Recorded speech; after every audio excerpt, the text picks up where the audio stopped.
तो let's start. Before I tell you कि मेरे साथ भी बहुत मिसहैप्स हुए हैं लाइफ में, ठीक है. I stumbled upon so many things in life, और साथ में मेरी भी काफी चीजें and they did not end up well, but that does not mean that my success और my future is going to be defined by that. ठीक है, मेरा फ्यूचर कभी भी डिफाइन नहीं होने वाला इन सब चीजों से. So it's about waiting for the right moment. चाहे एफसीपीएस हो, चाहे जो मर्जी हो, you have your own time. ठीक है, तो let's go on. Foundation lecture की आज हम बात करेंगे कार्डियोलॉजी की, कि बेसिकली हमने किस तरह फाउंडेशन बिल्ड करनी है कार्डियो के अंदर.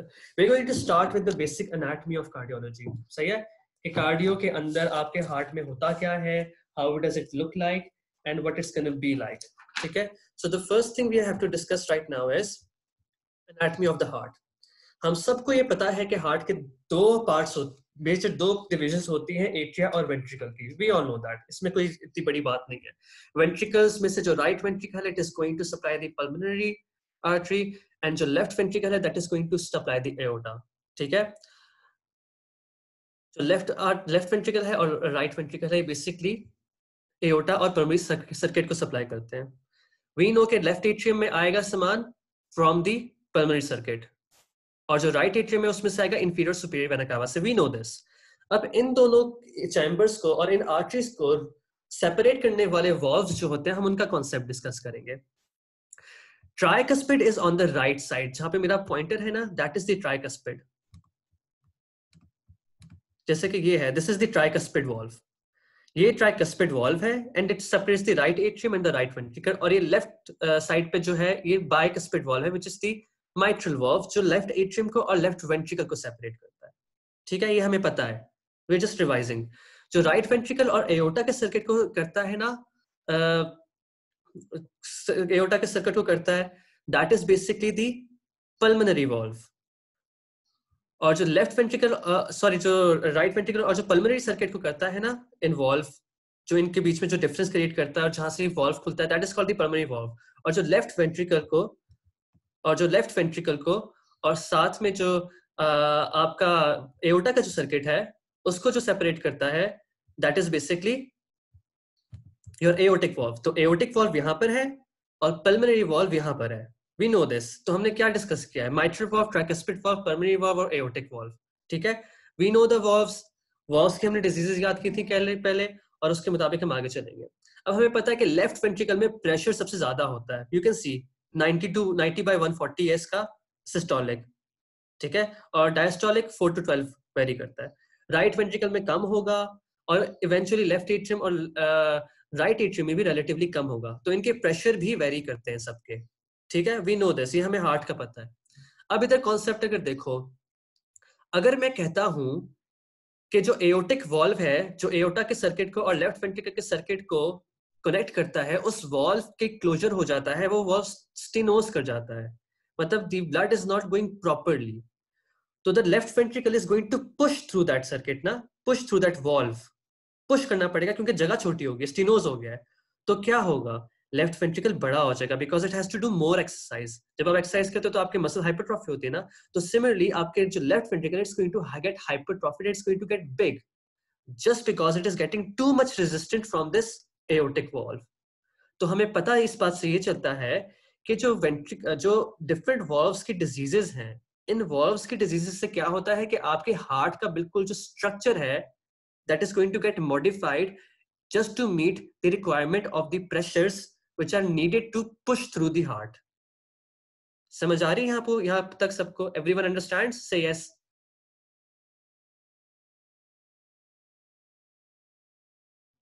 बिल्कुल समझ, गुड, ठीक है, perfectly fine, we all understand, basic हमें कॉन्सेप्ट आता है. अब थोड़े से मुश्किल कॉन्सेप्ट पे जाएंगे, which is the circulation of the heart.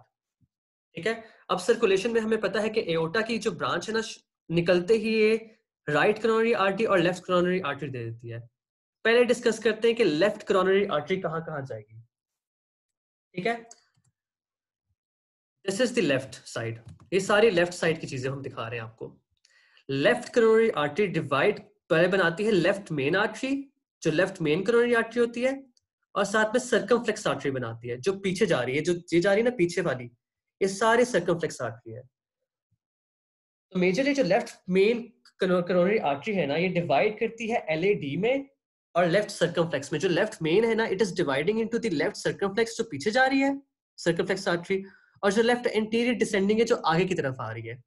ठीक है, जो लेफ्ट एंटीरियर डिसेंडिंग है ना, ये ब्रांच करती है एंटीरियर पार्ट ऑफ ब्रांचेस देगी जो सेप्टा को परफोरेट करेंगी, सेप्टल परफोरेटेड ब्रांचेस। साथ में ये ब्रांचेस देगी जो एंटीरियर, लैटरल और एपिकल वॉल्स हैं हार्ट की। जो एंटीरियर वॉल है पूरी हार्ट की, इसको एलएडी सप्लाई कर रही है। ठीक है, जो एपिक्स है इसको आपकी एलएडी सप्लाई कर रही है, और जो लैटरल वॉल्व है ना हार्ट की, जो लेफ्ट साइड है, वहां को आपकी लेफ्ट एंटीरियर डिसेंडिंग सप्लाई कर रही है। ठीक है, जो हमने पीछे वाली डिसीजन ली थी कि एक लेफ्ट जो थी वो सर्कमफ्लेक्स आर्टरी में भी कन्वर्ट हो रही है, ये वाली जो सर्कमफ्लेक्स से मेरा हाथ है, सर्कमफ्लेक्स वाली मार्जिनल ब्रांचेस देगी जो लैटरल, पोस्टीरियर और inferior segment of the left ventricle को सप्लाई करेगी। ये देखो, लैटरल साइड पे भी आ रही है इसकी ब्रांचेस, जो पीछे वाली है, हम पीछे वाली की बात कर रहे हैं। लैटरल वाली साइड को भी सप्लाई कर रही है, पोस्टीरियर वाली साइड को भी सप्लाई कर रही है, और इंफीरियर वाली साइड को भी सप्लाई कर रही है। ठीक है, तो हमें इससे ये पता लग रहा है कि जब भी लेफ्ट मेन करोनरी आर्टरी निकलती है तो वो सप्लाई करती है मेजरली आपके एंटीरियर पार्ट को, जो आपका पूरा एंटीरियर पार्ट है लेफ्ट एट्रियम, लेफ्ट वेंट्रिकल का, जो एपेक्स है हार्ट की उधर सप्लाई कर रही है, और जो हार्ट का पोस्टीरियर रीजन है उसको सप्लाई कर रही है आपकी ये basically artery from it left circumflex artery से। ठीक है, यहां तक हमें पता लग गया कि लेफ्ट साइड क्या करती है। अगर किसी को कोई मसला है तो मुझसे पूछ ले अभी। Any questions from the left side only? Details मत पूछो भी, मैं बस कॉन्सेप्ट बता रहा हूँ कि किस किस जगह पे आती है इनकी ब्रांचेस भी याद मत करो, कुछ भी याद मत करो, बस तुम्हें पता होना चाहिए कि लेफ्ट साइड किस किस को सप्लाई कर रही है। You should only know that. ठीक है, मैं बताऊंगा ये चीजें रेलिवेंट कहां पर होती हैं आगे जाके। सही है, लेफ्ट साइड रिपीट कर दूं, रिपीट कर देता हूँ। ठीक है, एक दफा रिपीट करूंगा। If you still have a problem then stay back after the lecture. I am going to repeat it only once now. ठीक है, लेफ्ट जब भी एओर्टा निकलती है ना, तो ये राइट कोरोनरी आर्टरी और लेफ्ट कोरोनरी आर्टरी की ब्रांचेस देती है। अब जो लेफ्ट कोरोनरी आर्टरी ना, उसकी left main coronary artery continuation होती है, वो डिवाइड होती है लेफ्ट सर्कमफ्लेक्स आर्टरी में और लेफ्ट एंटीरियर डिसेंडिंग में। जो लेफ्ट एंटीरियर डिसेंडिंग है ना, वो सेप्टम को perforate, anterior side of the septum को देगी ब्रांचेस। सारी जो एंटीरियर वॉल है ना आपकी हार्ट की, जो लेफ्ट वेंट्रिकल और लेफ्ट एट्रियम वाली एंटीरियर वॉल और एपिक्स को, और lateral side of the heart को जो लेफ्ट लैटरल है, इस पूरे को ये सप्लाई करेगी लेफ्ट एंटीरियर डिसेंडिंग। ठीक है, जो पीछे वाली है ना लेफ्ट मेन करोनरी आर्टरी के से जो निकल रही थी सर्कमफ्लेक्स आर्टरी, वो posterior side of the left ventricle और लेफ्ट एट्रियम को कर रही है सप्लाई, लैटरल को कर रही है, और इंफीरियर वाले रीजन को कर रही है सप्लाई। ठीक है, तो ये वाला जो पूरा एरिया है, तो मैं दिखा देता हूं एक और दफा। ये वाला जो पूरा एरिया है, इसको आपकी लेफ्ट साइड सप्लाई कर रही है। समझ आ गई यहां तक? Everyone understands? अब मैं रिपीट नहीं करूंगा। दिस इज अगर नहीं आई तो फिर stay back and ask me again after the lecture. सही है, आगे चलते हैं। अब हम आते हैं राइट साइड पे। राइट साइड पे आ रही है right coronary artery. Right coronary artery किसको सप्लाई करती है? ये सप्लाई करेगी राइट एट्रियम को, राइट वेंट्रिकल को, और साथ में इंफीरियर और posterior aspect of left ventricle. जो लेफ्ट वेंट्रिकल का जो एरिया है ना, मतलब कि राइट एट्रियम और राइट वेंट्रिकल को पूरे को कवर कर रही है आपकी राइट कोरोनरी आर्टरी। ठीक है, right coronary artery, right atrium, right ventricle पूरे को कवर करेगी। लेकिन जो इंफीरियर एस्पेक्ट है ना लेफ्ट वेंट्रिकल का इंफीरियर एस्पेक्ट और पोस्टीरियर एस्पेक्ट है, उसको भी थोड़ी सी ब्रांचेस देगी। ठीक है, अब ये किस तरह देती है? आपको ये राइट कोरोनरी आर्टरी नजर आ रही है, इसकी एक ब्रांच है पोस्टीरियर डिसेंडिंग आर्टरी।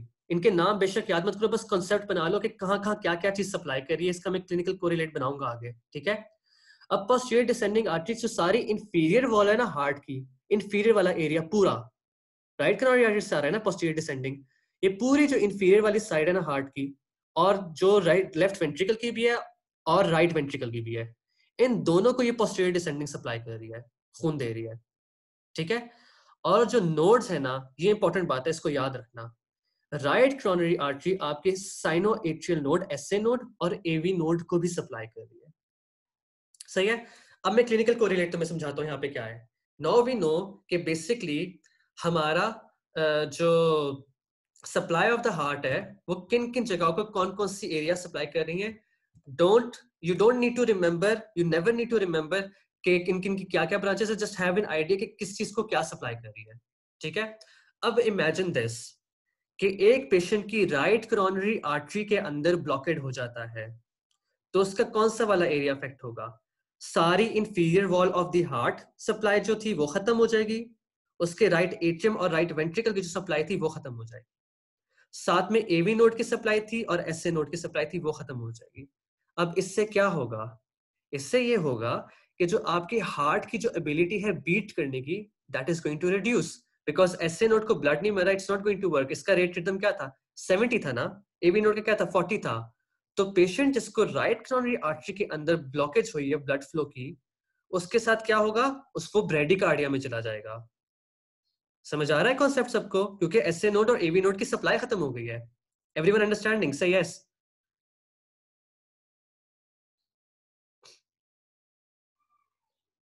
ठीक है, गुड। अब जो राइट है ना, मिशाल दाऊद, अस्सलाम वालेकुम, आप आ गई हैं, थोड़ा सा लेट हुई हैं आज आप। अच्छा, लेफ्ट मेन करोनरी आर्टरी देखो आपकी सारी वॉल को सप्लाई कर रही है, एंटी जो एलएडी खास तौर पे एंटीरियर वॉल्व को, और साथ में राइट लेफ्ट एट्रियम की, और interior wall of the left ventricle और लैटरल साइड को। अगर एलईडी बंद होती है तो बेशक हो जाए बंद, सिर्फ और सिर्फ आपका लेफ्ट एट्रियम और लेफ्ट वेंट्रिकल में मसला आएगा, जिनकी फंक्शनिंग और इनकी मस्कुलर मूवमेंट खराब हो जाएगी, मगर पेशेंट ब्रेडिकार्डिया में नहीं जाएगा, क्योंकि एसए नोड और एवी नोड को तो राइट करोनरी आर्टरी सप्लाई कर रही थी, ठीक है, वो तो सप्लाई चल रही है। और साथ में जब एलएडी अगर ब्लॉक होती है इसकी, तो इसकी इंफीरियर वॉल भी ठीक रहेगी। इंफीरियर वॉल में कुछ नहीं होगा, वहां पे तो सारी सप्लाई राइट करोनरी आर्टरी से आ रही थी, ठीक है। अब मैं तुम्हें बताता हूँ यहाँ पे कॉन्सेप्ट क्या है। This is the concept. अभी तुम लीड्स को और कॉमन डिसरिथमियास को भूल जाओ, don't see this, we are going to see this table again. अब करोनरी आर्टरी के लेफ्ट करोनरी और लेफ्ट होती है ना इन्वॉल्व, लेफ्ट एंटीरियर डिसेंडिंग, तो anterior type of myocardial infarction होती है। जब सर्कमफ्लेक्स होती है तो लैटरल होती है, क्योंकि सर्कमफ्लेक्स ज्यादातर लैटरल को सप्लाई करी थी, लेफ्ट लैटरल को। सेप्टल ब्रांचेस एलईडी से आ रही थी, तो सेप्टल अगर आपकी मायोकार्डियल इंफेक्शन तो मोस्ट प्रोबब्ली एलईडी 1 खत्म हुई है आपकी। इंफीरियर राइट करोनरी आर्टरी की पोस्टीरियर डिसेंडिंग से हुई थी, तो अगर इंफीरियर इंफार्क्शन है तो प्रोबब्ली आपकी राइट करोनरी आर्टरी अफेक्टेड है।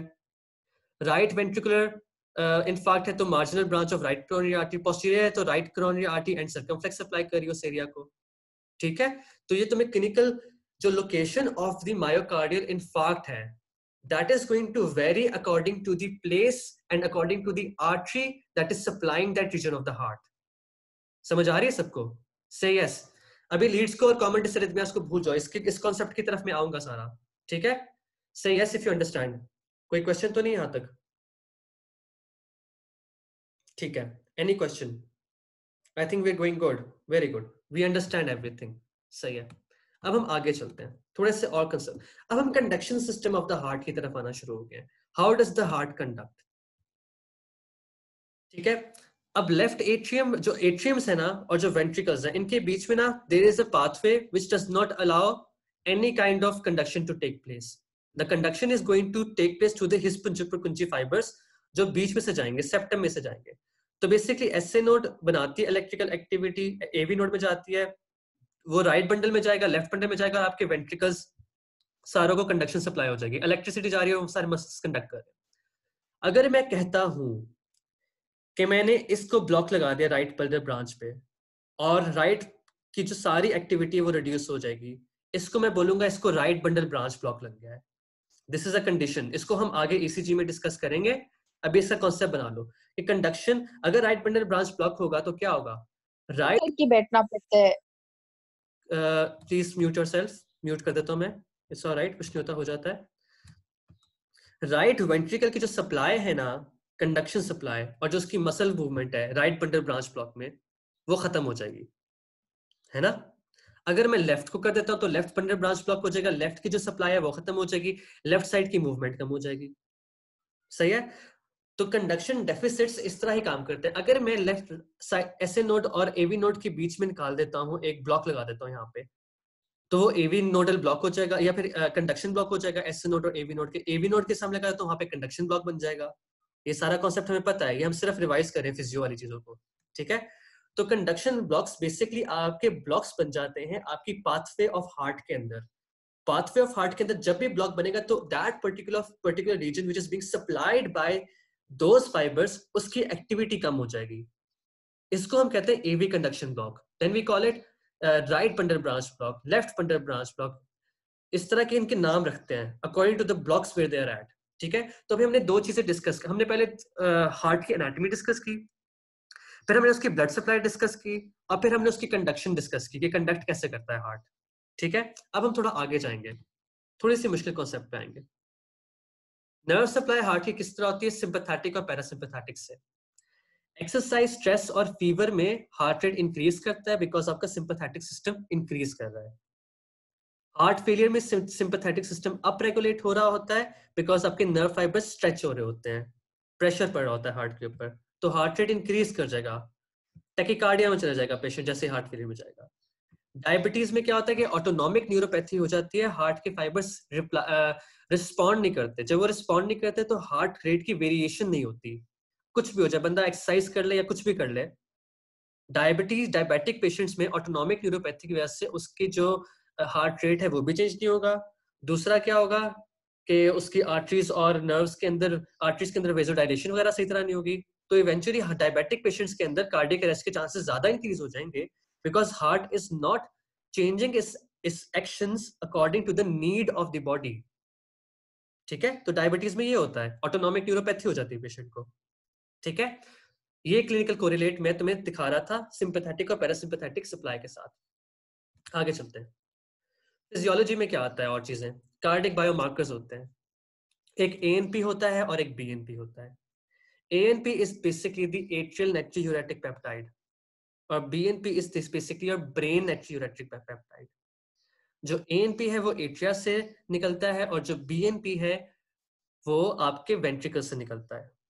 ANP or BNP, they are going to rise when these peptides are released and they are released in heart failure. जब भी बंदा हार्ट फेलियर में जाता है तो स्ट्रेच पड़ती है एट्रिया में और आपके वेंट्रिकल्स में, एएनपी और बीएनपी फटाफट ऊपर जाता है। So these are diagnostic markers which are going to tell you कि पेशेंट हार्ट फेलियर में जा रहा था कि नहीं जा रहा था। ठीक है, अब हम थोड़े से मुश्किल कॉन्सेप्ट की तरफ आएंगे। हमने उसके कार्डियक बायोमार्कर्स देख लिए, हमने उसकी नर्व सप्लाई देख ली, हमने उसकी कंडक्शन देख ली, हमने उसकी ब्लड सप्लाई देख ली और हमने general characteristics of the heart discuss कर ली। अब we are going to discuss an important concept. हमने लास्ट लेक्चर के एंड में डिसाइड किया था कि हमने एक निमोनिक दिया था, डायस्टली के अंदर कौन कौन सी मर्मर होती हैं, टस मस आर पार, है ना, ये डिसाइड किया था ना, टस मस आर पार डायस्टली में होगी और सिस्टली में कौन सी होगी, तेरे मेरे आसपास। These were the mnemonics we remembered. ठीक है, तो now I'm going to explain you how do these murmurs occur in diastole and systole. Diastole में देखो कि हमेशा याद रखो, स्टेनोसिस का मर्मर तब आता है जब आपका वॉल्व खुला हुआ हो और रिगर्जिटेशन का मर्मर तब आता है जब आपका वॉल्व बंद हो। स्टेनोसिस का मर्मर वॉल्व खुले होने के वक्त इसलिए आता है क्योंकि आपका वॉल्व पूरा सही तरह से खुल नहीं सकता। ठीक है, और रिगर्जिटेशन का मर्मर तब आता है जब आपका वॉल्व प्रॉपर्ली बंद नहीं हो सकता। समझ आ रही है, तो स्टेनोसिस का तब मर्मर आएगा जब आपका वॉल्व खुला हुआ है और रिगर्जिटेशन का मर्मर तब आएगा जब आपका वॉल्व बंद है। अब डायस्टली में कौन से वॉल्व खुले होते हैं और कौन से वॉल्व बंद होते हैं। डायस्टली में your ventricles are going to relax, they're going to call on the inferior vena cava and they're going to call in the pulmonary circuit कि हमें खून चाहिए, हमें खून दो, we need to fill up right now। ठीक है, तो फिल अप करने के लिए क्या होगा कि लेफ्ट एट्रियम और जो राइट एट्रियम है वो अपने जो दोनों वॉल्व्स है ना वो दोनों खोल देगा। It's going to like I'm going to open my valves, so I'm going to let all my blood go into the ventricle because the ventricle is relaxing and he needs my blood। ठीक है, तो क्या होगा कि tricuspid और जो आपके mitral valve हैं ये दोनों खुल जाएंगे। अगर ये दोनों सही तरह नहीं खुलेंगे तो स्टेनोसिस का मर्मर आएगा because these are the opening valves. तो स्टेनोसिस का मर्मर डायस्टली में इसलिए आता है, माइट्रल स्टेनोसिस और ट्राइकस्पिड स्टेनोसिस का मर्मर डायस्टली में इसलिए आता है क्योंकि ये दोनों वॉल्व्स डायस्टली में खुलते हैं सिर्फ और ये प्रॉपर्ली नहीं खुल सकते इस वक्त। समझ आ गई वाला पॉइंट? सही है, इफ यू अंडरस्टैंड।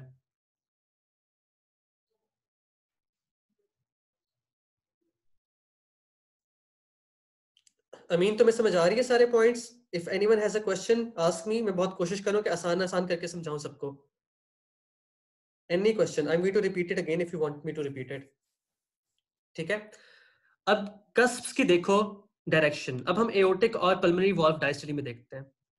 अब एओर्टिक और पल्मोनरी वॉल्व डायस्टोली में बंद होते हैं क्योंकि इनके कस्प्स बने हुए इस तरह हैं। ठीक है, कुरत मैं रिपीट कर देता हूँ। I will repeat it for you after I do the pulmonary valve. फिर मैं पूरा डायस्टोली रिपीट करूंगा।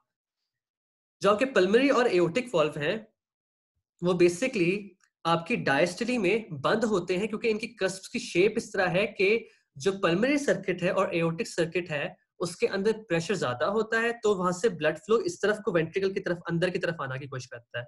तो ये तो बिल्कुल बंद हो जाते हैं उसी वक्त। पल्मोनरी और एओर्टिक वॉल्व ये दोनों बंद हो जाएंगे। जब ये दोनों बंद होंगे ना, तो regurgitation में they are not going to close properly, they are not going to completely close. जब वो कंप्लीटली क्लोज नहीं करेंगे तो regurgitation होगी। ठीक है, तो डायस्टली में जो वॉल्व्स बंद हो रहे हैं that are aortic and pulmonary valves, और जो वॉल्व्स खुल रहे हैं वो ट्राइकस्पिड और माइट्रल वॉल्व है। तो स्टेनोसिस का मरबर हमेशा खुले हुए वॉल्व में आता है। तो माइट्रल और ट्राइकस्पिड वॉल्व में डायस्टली के अंदर आपका स्टेनोसिस का मरमर आएगा, और रिगर्जिटेशन का मरमर तब आता है जब आपके वॉल्व्स बंद होते हैं। तो रिगर्जिटेशन का जो एओर्टिक और पल्मोनरी की रिगर्जिटेशन का मरमर तब आएगा जब ये दोनों वॉल्व्स बंद होंगे। और ये दोनों वॉल्व्स कब बंद होते हैं? डायस्टली में बंद होते हैं। समझ आ गई? कुरत तुम्हें समझ आई? मैंने रिपीट किया थोड़ा सा तुम्हारे लिए।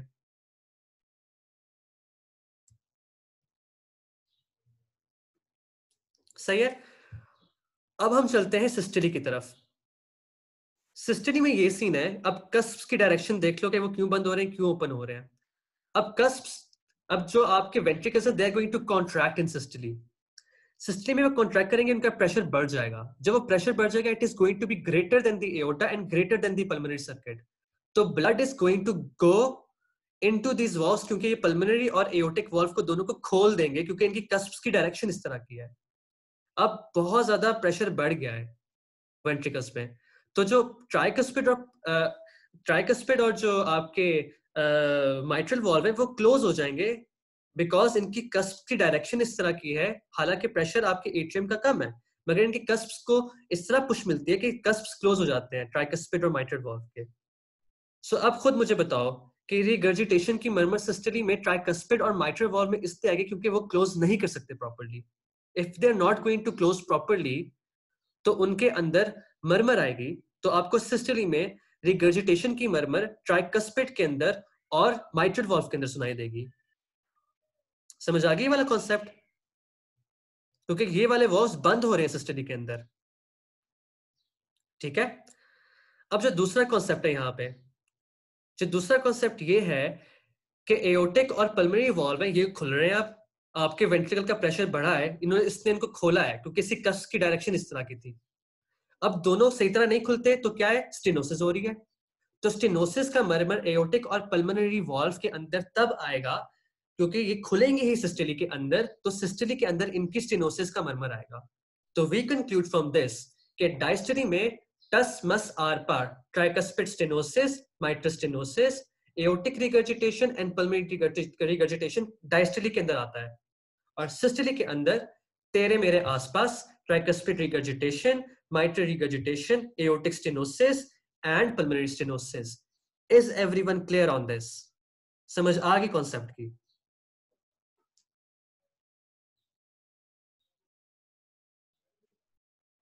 ये कहीं तुम्हारी बुक में कहीं भी नहीं लिखा हुआ। I am trying to make you understand. ये इंपॉर्टेंट बातें हैं, ये समझ आनी चाहिए। इस लेक्चर को बार बार देखना, तुम पता है, you have to see this lecture over and over again to understand this. Gloria Jeans, I love your coffee, thank you for understanding. अच्छा, अब थोड़ा सा we going to take a break, like 1 minute की, थोड़ा सा सांस ले लेते हैं। बहुत ज्यादा सुन लिया है, बहुत ज्यादा हमने कर लिया। Just in your mind revise the concept. I am gonna give you like 10 seconds, फिर we are going to move on. सही है? Take 10 seconds, revise. टस मस आर पार एंड तेरे मेरे आसपास। डायस्टडीज टस मस आर पार, सिस्टडीज तेरे मेरे आसपास। समझ आ रही है ना? Just just take 5 second more, then we are gonna go on. हमें सब कुछ समझ आ गई अभी तक। हमने हार्ट की स्ट्रक्चर पढ़ी, हमने उसकी ब्लड सप्लाई की, ब्लड सप्लाई की हमने कंडक्शन की, फिर हमने देखा कि हमने देखा कि हमने उसके वॉल्स के अंदर क्यों, कौन सी मरम्म क्यों आ रही है और कैसे आ रही है, हमने यहाँ तक पढ़ लिया है, हमारे यहाँ तक कॉन्सेप्ट क्लियर हो गए हैं। अब हम आगे कॉन्सेप्ट बिल्ड करेंगे। अब इंस्पिरेशन में काफी, रेस्पिरेशन के दौरान काफी कुछ होता है, ठीक है। इसमें कुछ याद मत करो, I don't want you to remember anything, बस याद करो हार्ट रेट इंस्पिरेशन में तेज होता है, एक्सपिरेशन में कम होता है, इंट्राथोरेसिक प्रेशर वेरी होता है, इतना याद कर लो। बस याद रखो कि physiological splitting of the second heart sound occurs in inspiration. Heart sound जो पहला होता है वो बनता है ट्राइकस्पिड और माइट्रल के क्लोजर से, और जो हार्ट साउंड S2 होता है वो बनता है एओर्टिक और पल्मोनरी वॉल्व के क्लोजर से, ठीक है। तो इंस्पिरेशन के वक्त पल्मोनरी वॉल्व और एओर्टिक वॉल्व एक साथ बंद नहीं होते, क्योंकि इंस्पिरेशन के वक्त पल्मोनरी वॉल्व थोड़ा लेट बंद होता है, तो सेकंड हार्ट साउंड स्प्लिट हो जाती है। जैसे एक second heart sound is like this आमतौर पे, फर्स्ट हार्ट साउंड ये है, सेकंड हार्ट साउंड ये है, तो this can be like this. अब क्या होगा स्प्लिटिंग में,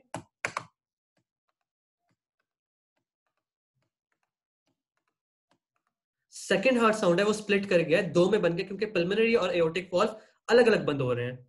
तो याद रखो इंस्पिरेशन में splitting of the second heart sound हो जाती है, बस this is the concept you need to know, और मैंने तुम्हें बस दिखाना था कि स्प्लिटिंग होती क्या है। This is basic splitting of heart sounds, सही है। अब हमने हार्ट साउंड स्टार्ट कर ही लिए हैं, तो let's discuss what are heart sounds. Heart sounds are basically S1, S2, S3 and S4, ठीक है। S1 कब प्रोड्यूस होता है, जब आपका माइट्रल और ट्राइकस्पिड वॉल्व बंद होता है, ठीक है, which is in the beginning of the systole. Please ignore my cats, मेरी बिल्लियां बहुत चीख मार रही हैं आजकल, पता नहीं क्या होगा इनको, ठीक है। S1 बेसिकली माइट्रल और ट्राइकस्पिड स्टेनोसिस की, नॉट माइट्रल ट्राइकस्पिड वॉल्व की क्लोजर की वजह से S1 प्रोड्यूस होता है, ठीक है। S2 तब प्रोड्यूस होता है जब एओर्टिक और पल्मोनरी वॉल्व बंद होता है, व्हेन दीज वॉल्व्स क्लोज तब होता है, मतलब कि S1 तब प्रोड्यूस होगा जब सिस्टोली हो रही है स्टार्ट, ठीक है। और एओर्टिक और पल्मोनरी वॉल्व तब क्लोज होगा जब आपकी डायस्टोली स्टार्ट होने वाली है, सही है। तो basically S1 is produced by mitral and tricuspid valve and S2 is produced by aortic and pulmonary valve, ये तो हमें पता था और हमें पहले ही पढ़ चुके हैं। S3 कब प्रोड्यूस होता है, जब डायस्टोली में जाता है ना पेशेंट, तो उसके ना एट्रियम से ब्लड आ रहा होता है आपके वेंट्रिकल्स में, जब वो ब्लड आपके वेंट्रिकल के नीचे गिरता है ना, और वो गिरने की जो आवाज आती है, that is basically S3। Early diastole में होता है ये, शुरू शुरू में जब एकदम से ब्लड आता है, फिर थोड़ा सा जो ब्लड रह जाता है तो एट्रिया कहते हैं कि चलो मैं कॉन्ट्रैक्ट करता हूँ ताकि मैं सारा ब्लड अंदर फेंक दूं, तो वो लेट डायस्टोली के अंदर एट्रिया प्रेशर देता है, थोड़ा सा कॉन्ट्रैक्ट करता है और ब्लड थोड़ा सा जोर से फेंकता है, तो S4 प्रोड्यूस होती है, ठीक है। S1, S2, S3, S4 इनकी प्रोड्यूस होने की वजह ये है। अब S3 गैलप क्यों आ रहा था, वाई वॉज S3 गैलप, हमने कल डिस्कस किया था कि हार्ट फेलियर में एक चीज याद कर लो कि S3 गैलप आएगा पेशेंट में, स्लश की आवाज आएगी। अब S3 को देखो, ये था कि अर्ली डायस्टोली में आपका वेंट्रिकल फिल अप कर रहा है ब्लड से, और उस ब्लड के गिरने की वजह से वो आवाज आ रही है। अब ये सोचो हार्ट फेलियर में आपका हार्ट फेल कर रहा है, इट्स नॉट पंपिंग प्रॉपर्ली, तो वहां पे ब्लड ऑलरेडी पड़ा हुआ है, एक बाल्टी पानी की रखी हुई ऑलरेडी, उसके ऊपर आपने और पानी फेंक दिया, ठीक है, तो वो स्लश की आवाज आएगी। हार्ट फेलियर के अंदर स्लश की आवाज S3 में इसलिए आती है क्योंकि वो S3 के अंदर is going to throw the water into the ventricle, blood into the ventricle, जहां पे ऑलरेडी पानी ब्लड पड़ा हुआ था, और वो जब ब्लड पड़ा हुआ था उसके ऊपर जब नया ब्लड गिरेगा तो एक और अजीब किस्म की आवाज है जिसको हम स्लशी नॉइज कहते हैं। तो हार्ट फेलियर में ब्लड जमा हो गया है आपके हार्ट के अंदर, जिसके अंदर और ब्लड फेंक रहा है S3 की आवाज के साथ, तो वो स्लश की नॉइज आएगी, which is going to be an abnormal heart sound seen in your heart failure। S3, S4 आमतौर पे हार्ट फेलियर में सुनाई देती हैं, these are normal heart sounds, मगर ये बढ़ जाती हैं जब पेशेंट हार्ट फेलियर में होता है, क्योंकि पानी के ऊपर पानी फेंको तो ज्यादा ऊंची आवाज आती है। समझ आ गई ये वाला point, everyone understanding, say yes.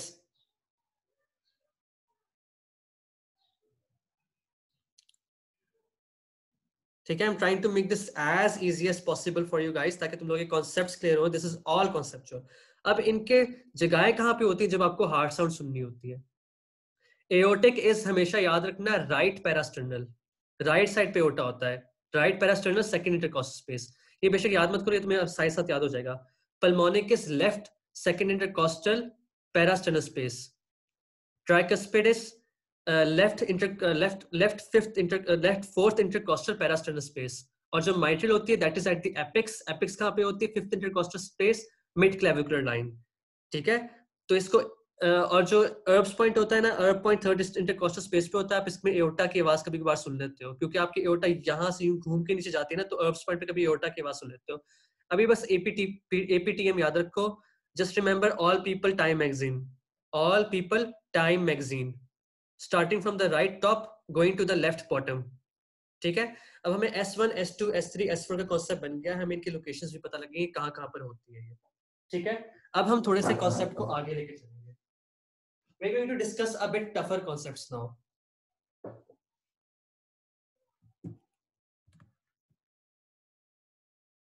Investigations क्या करते हैं आप कार्डियोलॉजी के अंदर?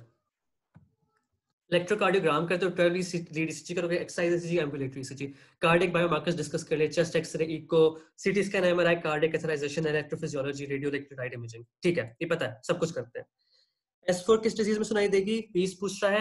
S3, S4 दोनों हार्ट फेलियर में ज्यादातर इंक्रीज हो जाती है। S4 और भी डिजीज में आती है, वो हम बाकी डिजीज के साथ डिस्कस करेंगे आगे। अभी बस मैं तुम्हें और भी दे रहा हूँ, और कॉन्सेप्ट्स भी दे दूंगा। ठीक है, और तुम्हें आइडिया होता जाएगा वक्त के साथ साथ। ठीक है, अभी हम आगे जब डिस्कस करेंगे मैं सब S4, S3 की सब डिजीज का बताऊंगा। अभी बस याद रखो हार्ट फेलियर में दोनों इंक्रीज हो जाती है। अब हम आते हैं इलेक्ट्रोकार्डियोग्राम के ऊपर। हम थोड़ी बेसिक्स डिसाइड करेंगे ताकि तुम लोग बेसिक इलेक्ट्रोकार्डियोग्राफ्स पढ़ सको। ठीक है, हमें पता है कि PQRST होता है इलेक्ट्रोकार्डियोग्राम में। P इज हमें पता है atrial depolarization, QRS is ventricular depolarization, T is basically ventricular repolarization. सही है, तो P is atrial depolarization, QRS is your ventricular depolarization, ventricle contract करें QRS में, और T is basically ventricular repolarization. अब सोचो जो इनके बीच में इंटरवल्स हैं, what is the PR interval?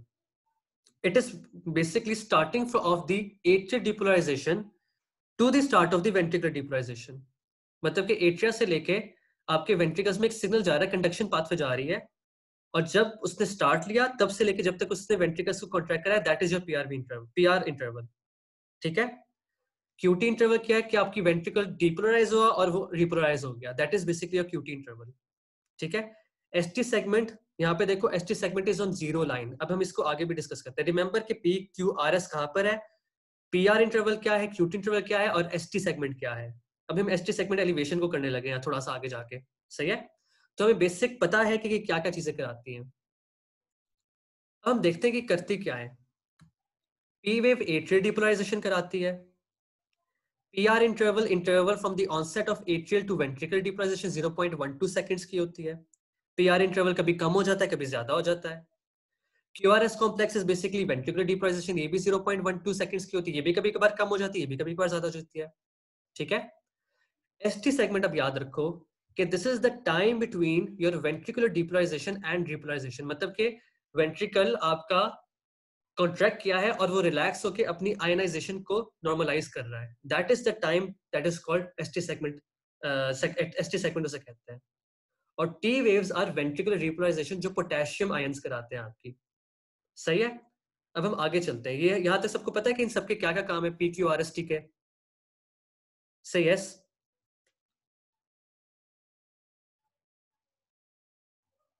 पता है ना, सबको पता लग गया ना? कोई क्वेश्चन तो नहीं? अगर कोई क्वेश्चन है तो मुझसे पूछ लो अभी। ठीक है, परफेक्ट, तुम लोगों को आता है, गुड। आगे चलते हैं।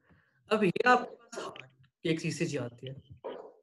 सही है, हार्ट की ईसीजी के अंदर क्या क्या चीजें नजर आएंगी? We are going to see voltage on the Y axis and time on the X axis.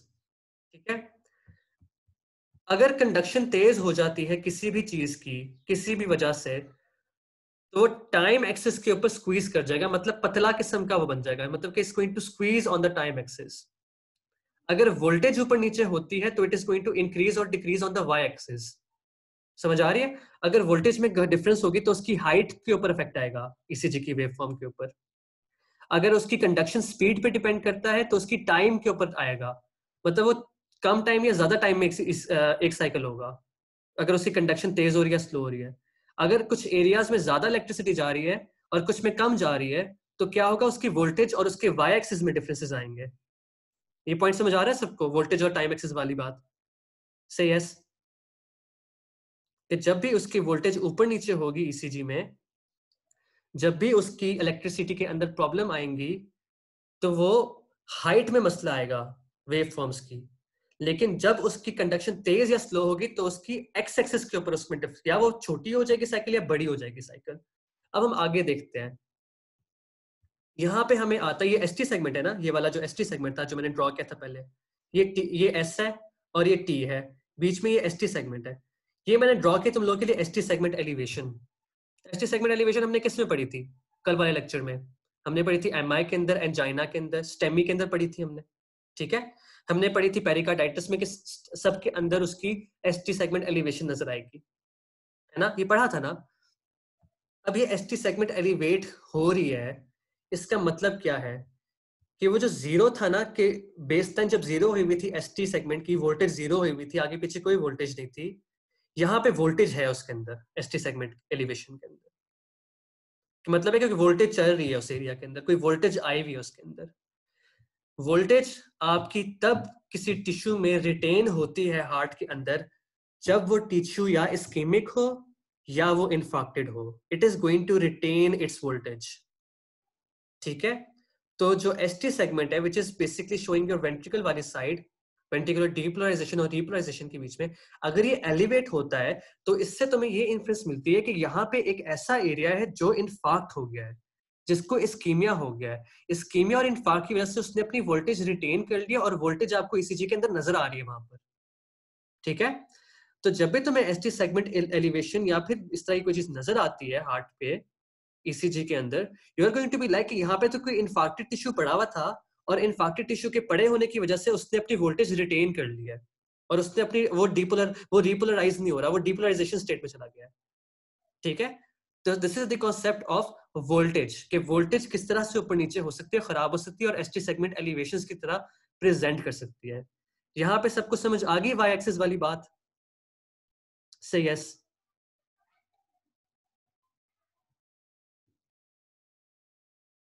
I'm trying to make it as easy as possible for you guys.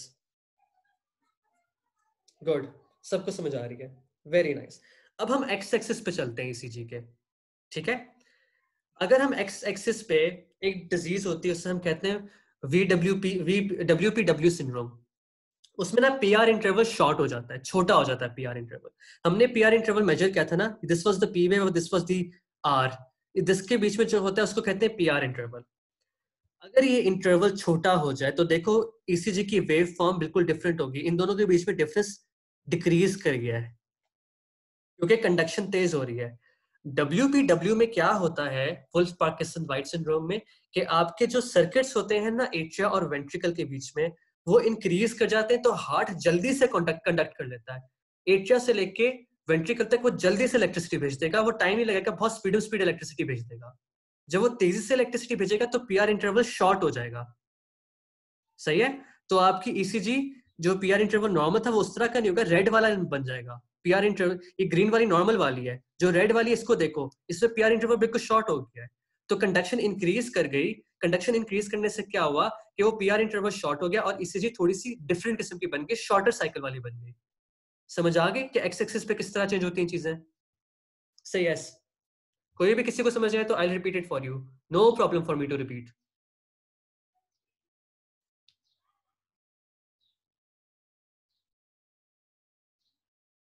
अमीन तुम्हें समझ आ रही है? विशाल दाऊद तुम मुझे बताओ तुम्हें समझ आ रही है? Stay at home, are you understanding everything? Good, शाबाश। रबिया तुम मुझे बताओ, सलमा, मिनाहिल, जवेरिया वान, कुरत, ये वाला पॉइंट रिपीट कर दें। अच्छा, पहले हमने डिस्कस किया था वाई एक्सिस वाली बात को। वाई एक्सिस वाली बात को डिस्कस किया था तो हमने कहा था कि ऊपर नीचे अगर उसकी हाइट चेंज होती है तो इसका मतलब है कि वोल्टेज इसका डिफरेंट हो रहा है। उसमें हमने एसटी सेगमेंट एलिवेशन को डिस्कस कर लिया था। अब हम डिस्कस करें एक्स एक्सिस को, कि पीआर इंटरवल जो कंडक्शन टाइम शो करता है, मतलब कि ओवरऑल जो भी एक्स एक्सिस है वो आपका कंडक्शन टाइम शो कर रहा है। तो इसमें कोई भी इंटरवल अगर शॉर्ट हो जाता है तो, और आपकी थोड़ी सी स्क्वीज इन कर जाती है आपकी ईसीजी, तो इसका मतलब है कि कंडक्शन तेज हो रही है। फॉर एग्जाम्पल ग्रीन वाले को देखो इसका पीआर इंटरवल नॉर्मल है, रेड वाले को देखो इसका पीआर इंटरवल डिक्रीज कर गया है, इसका मतलब है कंडक्शन तेज हो रही है। पी से लेके आर तक मतलब कि एट्रिया से लेके वेंट्रिकल में जाने की जो कंडक्शन है वो तेज हो गई है उसकी। तेज क्यों हुई है? क्योंकि वहां पे सर्किट ज्यादा बन गए थे। सर्किट ज्यादा बनने से उसको और जगह मिल गई कि वो वहां से इलेक्ट्रिसिटी भेज सके वेंट्रिकल्स के अंदर। ये किस में होता है? ये WPW सिंड्रोम होता है, वुल्फ पार्किंसन वाइट सिंड्रोम इसको कहते हैं हम। ठीक है, पीआर इंटरवल शॉर्ट हो जाएगा उसके अंदर। अब मैं तुम्हें एक और बताता हूँ, अगर एक पेशेंट को एवी नोडल ब्लॉकेज है तो उसके पीआर इंटरवल को क्या होगा? मतलब कोई ओवरऑल एक्स एक्सिस को क्या होगा? एक सेकंड में उसके X axis what is going to have अगर कंडक्शन ब्लॉक लगा हुआ है तो वो एक्स एक्सिस इंक्रीज कर जाएगा, वो प्रोलॉन्ग हो जाएगा, एक्स एक्सिस ज्यादा हो जाएगा। Very good, that is the concept. This is the concept that I am trying to give you कि एक्स एक्सिस इंक्रीज करने का मतलब है कि कंडक्शन ब्लॉक है, एक्स एक्सिस डिक्रीज करने का मतलब है कंडक्शन तेज हो रही है। सही है? आई होप तुम लोग को समझ आ गई है। हम आगे चलते हैं। अब देखो इंपॉर्टेंट पॉइंट्स इसमें से हमने क्या डिस्कस करने। कुछ चीजें इसमें इंपॉर्टेंट हो तो बता दूंगा। पी वेव की शेप हमें पता है कि राइट एट्रियल एनलार्जमेंट में, क्योंकि वो एट्रिया की बता रही है तो उसमें इनलार्ज हो जाएगा। अब देखो पीआर इंटरवल के सामने क्या लिखा हुआ है। पीआर इंटरवल के सामने लिखा है कि 0.12 से लेकर 0.2 सेकंड्स तक होता है। ये prolongation denotes impaired atrioventricular nodal conduction. A short PR interval occurs in Wolff-Parkinson-White syndrome. ये कॉन्सेप्ट हमने डिस्कस किया है और ये तुम्हें सबको समझ आ गई है कि WPW में ये रिड्यूस क्यों करेगा, एक्स्ट्रा सर्किट्स बन गए, कंडक्शन तेज हो रही है।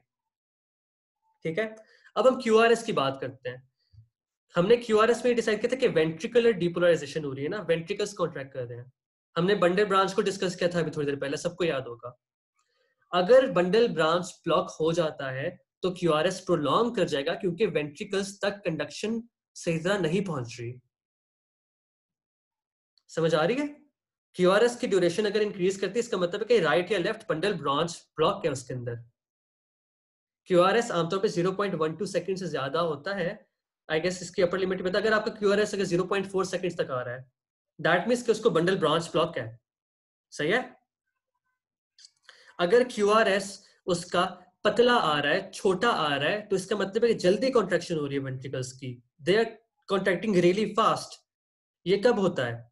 ये तब होता है जब आपके कैल्शियम आयंस इंक्रीज हो जाते हैं बॉडी के अंदर।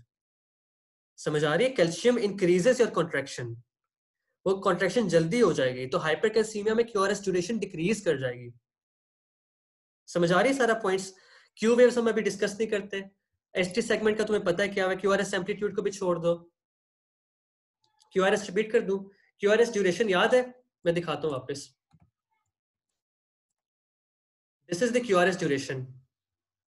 अगर बंडल ब्रांच ब्लॉक होगा मतलब कि जो दो राइट और लेफ्ट बंडल ब्रांच जो बेसिकली आपके वेंट्रिकल्स को सप्लाई करती हैं, अगर उनमें ब्लॉकेड आ गया है तो ऑब्वियसली आपके वेंट्रिकल्स टाइम पे कॉन्ट्रैक्ट नहीं करेंगे, उनकी कॉन्ट्रैक्शन डिले हो जाएगी और वो लंबी कॉन्ट्रैक्शन हो जाएगी। Yes you are right Quratulain, hypercalcaemia cause QRS narrowing. QRS की जो प्रोलॉन्गेशन है वो तब होती है जब बंडल ब्रांच ब्लॉक होता है। बंडल ब्रांच ब्लॉक का मतलब है कि आपकी इलेक्ट्रिसिटी आपके वेंट्रिकल्स में नहीं पहुंची, वेंट्रिकल्स आपकी जब भी डिपोलराइज होते हैं तो QRS बनता है।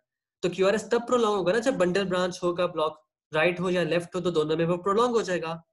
छोटा तब होगा जब वो जल्दी से कॉन्ट्रैक्ट करेगा, छोटा तब होगा जब उसके अंदर कैल्शियम ज्यादा होगी। हाइपरकैल्सीमिया में QRS की ड्यूरेशन छोटी हो जाएगी। ठीक है, this was the point I was trying to make you understand. सही है मरियम, आपको समझ आ गई होगी होपफुली। अब देखो कि एसटी सेगमेंट एलिवेशन हमने डिस्कस कर लिया है, that is basically retained voltage in infected areas. Pericarditis में क्यों होती है? क्योंकि इन्फ्लेमेशन की वजह से हर जगह पे उसमें रिटेन हो जाती है वोल्टेजेस। ई वेव्स आपकी क्या करती हैं? मायोकार्ड इन्वर्जन हो जाती है इनके इस्कीमिया और इन्फाक्शन में। वो तुम अभी कॉन्सेप्ट मुश्किल है, वो हम इसी चीज के साथ करेंगे जब डिटेल में करेंगे। और इलेक्ट्रोलाइट डिस्टर्बेंस में होती है। अब टी वेव क्यों प्रोड्यूस हो रही थी? हमें याद है ना कि हम कैल्शियम पोटेशियम आयंस अंदर जाते थे तो टी वेव्स प्रोड्यूस होती थी। अगर पेशेंट हाइपर कलीमिया में है और उसकी और पोटेशियम आयन ज्यादा है तो पोटेशियम आयंस जल्दी से और ज्यादा अंदर चले जाएंगे ना, तो उसकी टी वेव बड़ी हो जाएगी क्योंकि वो रिपोलराइजेशन शो करती है, उसकी वोल्टेजेस ज्यादा हो जाएंगी क्योंकि ज्यादा पोटेशियम आयंस है रिपोलराइजेशन के लिए। सही है? और अगर पोटेशियम आयंस कम है हाइपोकैलीमिया में तो टी वेव उसकी छोटी हो जाएगी क्योंकि वोल्टेज ही कम प्रोड्यूस होगी, क्योंकि कम पोटेशियम आयंस पड़े हुए तो कम अंदर जाएंगे हार्ट के अंदर। समझ आ गई है सारा पॉइंट? Does everyone understand? से यस।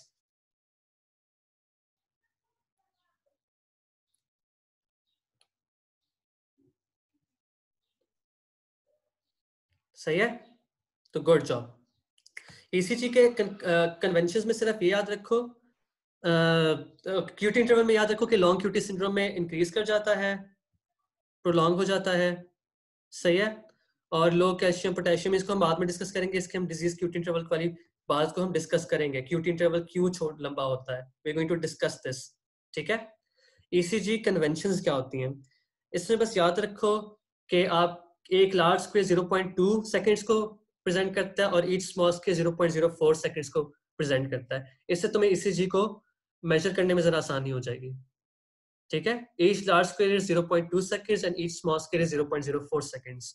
जब तुम पीआर इंटरवल्स और क्यूटी इंटरवल्स मेजर करोगे ना क्लिनिक में जाके, तो तुम्हें आसानी होगी उनको मेजर करने में। आगे चलते हैं। अब हम आते हैं ईसीजी करते किस तरह है। लिम्ब लीड्स होती हैं जिसको हम लीड 1 2 3 कहते हैं, ऑगमेंटेड लीड्स होती हैं जिसको हम एवीएल एवीआर और एवीएफ कहते हैं, और चेस्ट लीड्स होती हैं जिसको हम V1 to V6 कहते हैं। ठीक है। अब मुश्किल बातें आना शुरू होगी। अब सारे कान अपने, your eyes on the slides and your ears on my voice, remember this, ये बहुत इंपॉर्टेंट बातें हैं। ठीक है। हर लीड की अपनी एक डीपोलराइजेशन कैपेबिलिटी होती है और वो तुम्हें नजर आएगी इस तरह हार्ट के अंदर। ठीक है। अब ये डिफरेंट लीड्स डिफरेंट चीजें प्रेजेंट करती हैं, each lead is going to present something different, उसको हम डिस्कस करेंगे। याद रखो लिम्ब लीड्स जो होती है ना, there bipolar. Augmented leads are, augmented मतलब ख्याली पलाव से बनाई हुई हैं, और chest leads are basically unipolar, मतलब एक पोल होता है। अभी मैं तुम्हें एक्सप्लेन करता हूँ सारी बातें भी, बस याद रखो कि लिम्ब लीड्स आर बायपोलर। अब जब भी तुम लोग लगाओगे ना लीड्स को पेशेंट के ऊपर, तो these are V1 chest leads. Total तुम 10 लीड्स लगाओगे पेशेंट को ईसीजी करते हुए, 10 लीड्स। ठीक है। 10 लीड्स लगाओगे तुम लोग, 10 लीड्स लगाओगे पेशेंट के ऊपर, चेस्ट के ऊपर 6 और लिम्स के ऊपर 4। ठीक है। पहले लिम्स वाली डिस्कस करते हैं। राइट आर्म पे तुम रेड लगाओगे और लेफ्ट आर्म पे तुम येलो लगाओगे। इनके येलो कलर्स मत याद करो, वो तुम्हें याद हो जाएंगे जब तुम ईसीजी करोगे। लेफ्ट फुट पे ग्रीन लगाओगे और राइट फुट के ऊपर तुम लगाओगे ब्लैक। ठीक है। ये तुम्हारी लिम्ब लीड्स होगी। तुमने लगाई चेस्ट के ऊपर V1 V2 V3 V4 V5 V6, chest leads पे लगा दी। ठीक है। अब how do these leads present? जो लीड 1, अब जो राइट फुट वाली लीड है ना, इसको याद रखो, ये अर्थ फायर होती है, इसका कोई मकसद नहीं होता राइट फुट वाली का, ये फालतू होती है, कुछ नहीं बताती तुम्हें। ठीक है। अब हमने देखा है कि हमारी लीड्स तो right atrium, right arm, left arm और लेफ्ट फुट पे लगी हुई है, मगर जो इनका रिजल्टेंट वेक्टर होता है ना, हम उसको देखते हैं, मतलब कि इनकी रिजल्टेंट पोटेंशियल होती है। मैं तुम्हें एक और चीज दिखाता हूँ, इसको देखो। अब हमेशा याद रखना है कि जो लेफ्ट फुट के ऊपर जो लीड है ना, जो लेफ्ट फुट के ऊपर लीड है, it is the most positive lead. ठीक है। It is the most positive lead. और जो लेफ्ट आर्म के ऊपर होती है, फिर it's the second most positive lead, और जो राइट आर्म पे होती है, that is the negative lead. अभी हम लिम्ब लीड्स को डिस्कस कर रहे हैं, लिम्ब लीड्स को। अब हमने डिस्कस किया था कि जो लीड्स होती हैं, देयर बायपोलर लीड्स। बायपोलर होती है मतलब कि दो से बनाती हैं अपनी रिजल्टेंट आउटपुट। अगर देखो लेफ्ट फुट पॉजिटिव है और आप लेफ्ट आर्म भी पॉजिटिव है, तो इनकी रिजल्टेंट लीड है ना, वो लीड 2 बनेगी। वो यूं करके जाएगी, देखो ये लीड 2 नहीं बन रही, इनकी रिजल्टेंट लीड नीचे से देखेगी हार्ट को, from the inferior surface of the heart. इन दोनों का रिजल्ट अगर निकालोगे ना, ये सबसे ज्यादा पॉजिटिव है, तो व्यू होता है पॉजिटिव टू, सॉरी लीड 3 बनाएगा ये, तो व्यू होता है बेसिकली पॉजिटिव टू नेगेटिव। तो left foot was the most positive, और लेफ्ट एट्रियम जो लेफ्ट आर्म पे थी वो थी रिलेटिवली पॉजिटिव, लेकिन relative to left foot it is still negative. तो जब आप लीड ड्रॉ करोगे ना लेफ्ट फुट से लेफ्ट आर्म तक, तो वो लीड 3 ड्रॉ होगी, क्योंकि आप लेफ्ट फुट से लेफ्ट आर्म की तरफ देखोगे, because left foot is the most positive one. तो लीड 3 जो है ना, लीड 3 याद रखो, this is a composite of left foot वाली लीड और लेफ्ट आर्म वाली लीड।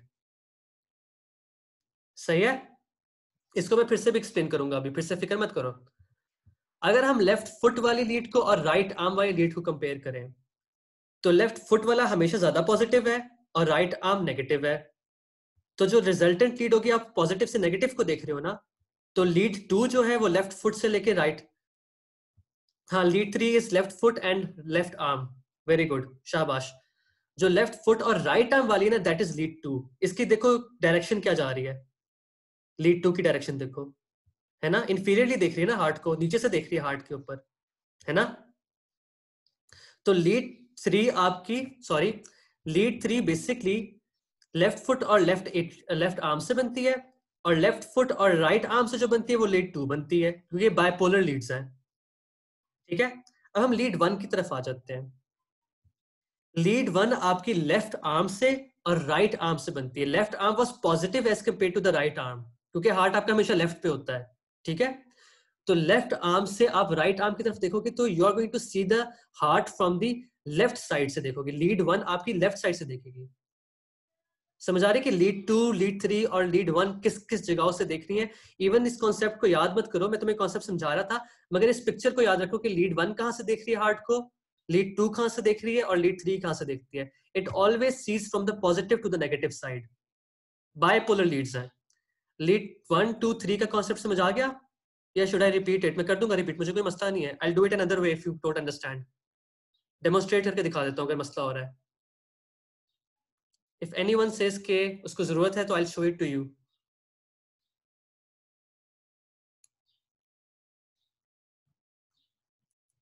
लीड 1 बता दूं, लीड 1 आप लेफ्ट आर्म और लेफ्ट राइट आर्म से निकालते हो, लेफ्ट आर्म और राइट आर्म से निकालते हो।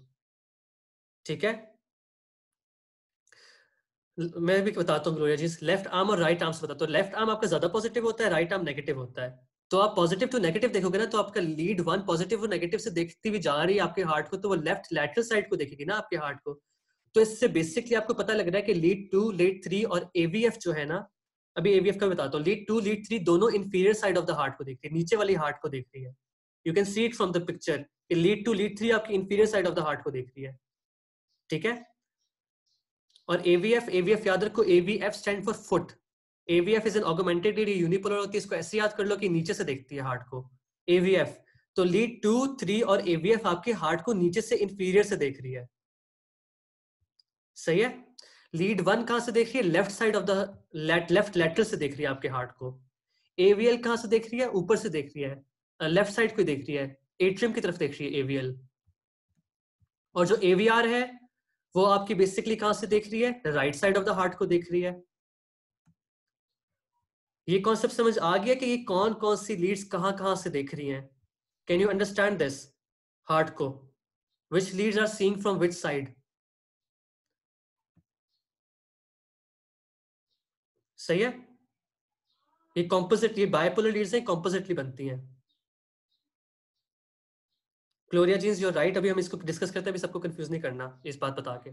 अब हम चेस्ट लीड्स के ऊपर आते हैं, V1, V2, V3, V4, V5, 6 के ऊपर आते हैं।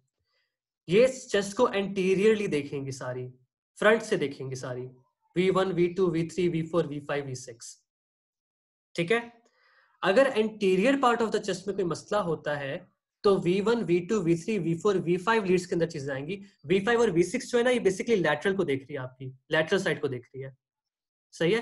V1, V2, V3, V4 anterior side को देख रही है, आपके लेफ्ट एट्रियम की। आपके जो एंटीरियर साइड है ना, वो बेसिकली लेफ्ट एट्रियम और लेफ्ट वेंट्रिकल बनाता है, क्योंकि राइट साइड थोड़ी सी पीछे पड़ी होती है। तो V1, V2, V3, V4 आपकी सारी लेफ्ट एट्रियम और लेफ्ट वेंट्रिकल की जो एंटीरियर सरफेस है उसके बारे में बताएगी। V5 और V6 आपके लैटरल, लेफ्ट लैटरल सरफेस का बताएगी। ठीक है, अब मैं थोड़ा सा ना, ये कॉन्सेप्ट में समझ आ गया सबको कि चेस्ट लीड्स जो है वो आपकी फ्रंट ऑफ द हार्ट को देख रही है। इंफीरियर की नीचे से, जो नीचे से देख रही है वो लीड 2, 3 और एवीएफ देख रही है। लीड 1 आपकी left side of the heart को देख रही है, एवीएल आपकी left side of the heart को देख रही है, और एवीआर आपकी right side of the heart को देख रही है। ठीक है, just to make this clear I am going to do this again. अब मैं थोड़ा सा डिफरेंट करूंगा इस चीज को। सही है, just to get this concept clear. मेरी वीडियो देखो अब सारे।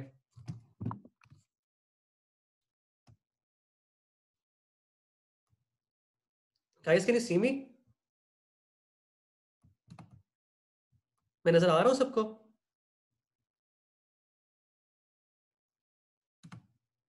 मैं अपने आप को नजर नहीं आ रहा, सर मसला ये है। हाँ ठीक है, अब देखो, this is my heart for example, ये हार्ट लगा हुआ है मेरा। This is the right side of the heart, ये सारी right side of the heart है, ठीक है। ये मेरी सारी left side of the heart है। मेरी lead V1, V1, V2, V3, V4, V5 और V6 है, ठीक है। मेरे एंटीरियर सरफेस को ये सारी देखेंगी leads, they are going to see my anterior surface of the heart, सही है। They are going to only see my anterior surface of the heart, सही है। अब मैं तुम्हें लिम्ब लीड्स की तरफ लेके आता हूं। I am going to show you my limb leads. अब नाउ लुक, हेयर मी, सुनाई दे रहा है मेरी आवाज को, ठीक है। अब ये मेरा लेफ्ट फुट है, this is my left foot, ठीक है। This is my right foot. Left foot पे मेरी एक लेफ्ट फुट वाली लीड लगी हुई है और लेफ्ट हैंड पे मेरी लेफ्ट हैंड वाली लीड लगी हुई है। इन दोनों का वेक्टर अगर मैं देखूं तो मेरे हार्ट के इंफीरियर, मैं तो इस दिखाता हूं, आई थिंक ये थोड़ा समझता कर रहा है, सही है। Now see, I think you guys can clearly see now, ठीक है। This is my inferior region of the heart. तो लीड 2 है और लीड 3 है, ये मेरे इंफीरियर को देखेगी और एवीएफ के नीचे से मेरे हार्ट को देखेगी। ये मेरा inferior surface of the heart है, सही है। अब जो मेरा लेफ्ट वाला एरिया है, लेफ्ट लैटरल, यहाँ पे V5 और V6 पड़ी है और मेरी लीड 1 पड़ी है। लीड 1 यहां पर है, ठीक है। कैन यू गाइस सी? से yes if you can see, because I can see. समझ आ रही है?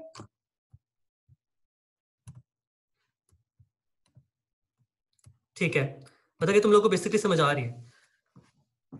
I'm going to close off the light, ठीक है।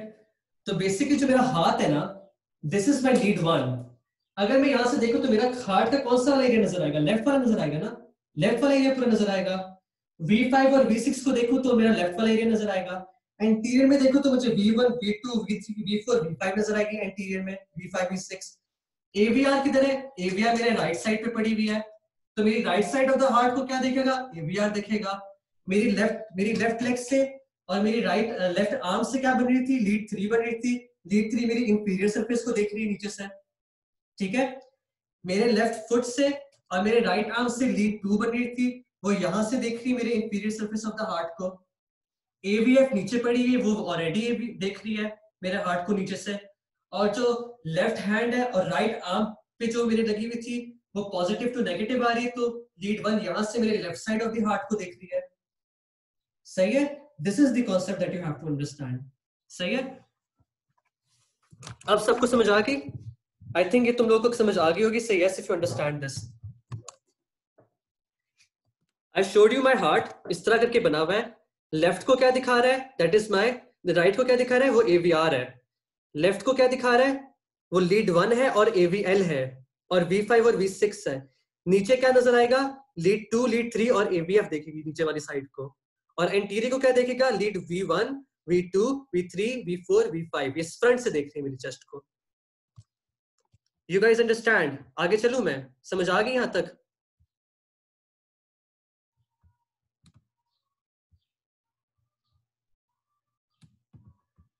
ठीक है, आगे चलते हैं। आई होप कि तुम लोगों को समझ आ गया, थोड़ा सा मुश्किल कॉन्सेप्ट था। अब हम इस वाली चीज पे वापस आते हैं। इंटीरियर सरफेस पे कौन सी लीड्स देख रही थी? याद है ना, V1, V2, V3, V4। अगर एंटीरियर इंफाक्शन होगा लेफ्ट एंटीरियर डिसेंडिंग आर्टरी या लेफ्ट कोरोनरी आर्टरी का, तो वो लेफ्ट साइड एंटीरियर साइड को सप्लाई कर रही थी ना, तो कौन सी लीड्स में गड़बड़ आएगी? V1, V2, V3, V4 में गड़बड़ आएगी। Lateral side of the heart को कौन देख रहा था? लीड 1 देखी थी ना, जो हाथ से आ रही थी, और AVL देख रही थी, है ना। ये वाली लीड्स देखी थी ना हार्ट को। तो लेफ्ट साइड, अगर मेरी लैटरल साइड में कोई इंफाक्ट आता है, तो उसकी उसकी निशानी किसमें मुझे नजर आएगी? मुझे नजर आएगी लीड 1 में, AVL में नजर आएगी, V5 और V6 में नजर आएगी, क्योंकि V5 और V6 वहां पे सप्लाई कर, वहां से वोल्टेजेस निकाल रही है, ठीक है। सेप्टम को कौन सप्लाई कर दिखाता है? V1 और V2 दिखाता है। इंफीरियर वाली किससे होती थी? राइट कोरोनरी आर्टरी से होती थी ना, ये तो साइनस ब्रेडिकार्डिया कराती थी, क्योंकि ये SA नोड और AV नोड को सप्लाई करती थी। तो अगर इंफीरियर वाला इंफाक्ट होता है तो वो किस लीड से मुझे नजर आएगा? 2, 3 और AVF में नजर आएगा, क्योंकि 2, 3 और AVF मेरी इंफीरियर वाले रीजन को सप्लाई कर रही है। V1, V2 होता है मेरे ख्याल से, इसको हम चेक कर लेंगे सेप्टम को। कुरत V1, V2 होता है जहां तक मुझे पता है, ठीक है। राइट वेंट्रिकल में क्या करते हैं, इसमें देखो V4R, V5R और V6R लिखा हुआ है। मैं डिस्कस करता हूँ कुरत इसके बाद, I discuss this with you. V4R, V5R और V6R होती है। इसमें हम क्या करते हैं कि हम जो ये चेस्ट लीड्स है ना, जो हमने पहले डिस्कस किया था, ये चेस्ट लीड्स हमने उठा के ना V4, V5, V6 उठा के हमने राइट साइड पे लगा दी राइट वेंट्रिकल को देखने के लिए। तो हमें right ventricle effect V4 right side वाली, V5 राइट साइड वाली, V6 राइट साइड वाली से मिलेगी। और पोस्टीरियर में क्या होता है कि हम 6 के बाद ना कमर पे V7, V8 और V9 लगा देते हैं, जिससे हमें पोस्टीरियर की मिल जाएगी। ये लंबी लीड्स ऑफ ईसीजी होती है। The only thing you have to remember is कि लैटरल इन्फार्क्ट में क्या तुम्हें कौन सी लीड्स में मसला होगा, which is by diagram you can tell lead 1 में होगा, एवीएल में होगा, V5 और V6 में होगा, यू कैन टेल दैट, है ना। अगर मैं कहता हूं कि एंटीरियर का मुझे बताओ, तो तुम बताओगे, तुम देखोगे तो तुम्हें नजर आएगा V1, V2, V3, V4 में मसला हो रहा है। इंफीरियर का तुम बताओगे तो 2, 3 और AVF के अंदर तुम्हें मसला नजर आएगा। ST सेगमेंट एलिवेशन नजर आ सकती है उसके अंदर अगर इन्फार्क्ट है। तो ये जो ST सेगमेंट एलिवेशंस है ना, ये अकॉर्डिंग टू दीज लीड्स इस तरह प्रेजेंट करते हैं because they show those particular areas of your heart. ये कॉन्सेप्ट सबको समझ आ गया है? प्लीज टेल मी समझ आ गया, because this is a very tough concept to understand.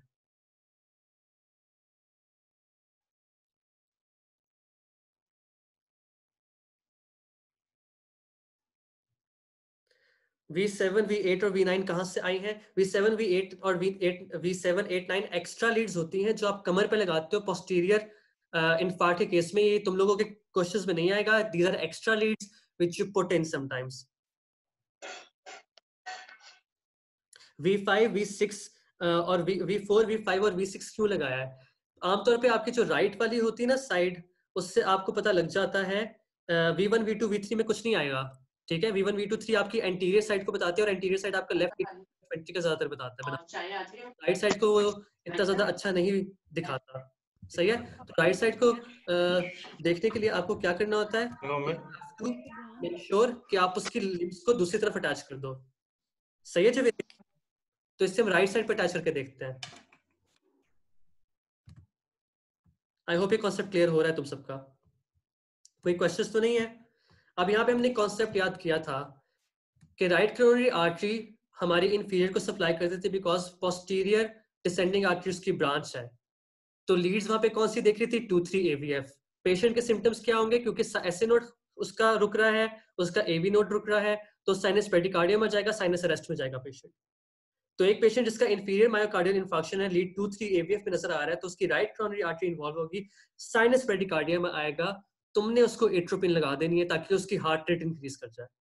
सिर्फ इंफीरियर MI में आप एट्रोपिन ज्यादातर लगाते हो because most of the time उसी में आपको ब्रेडिकार्डिया होता है, ठीक है। तो ये हमने एक और कॉन्सेप्ट ऐड किया है इसके अंदर।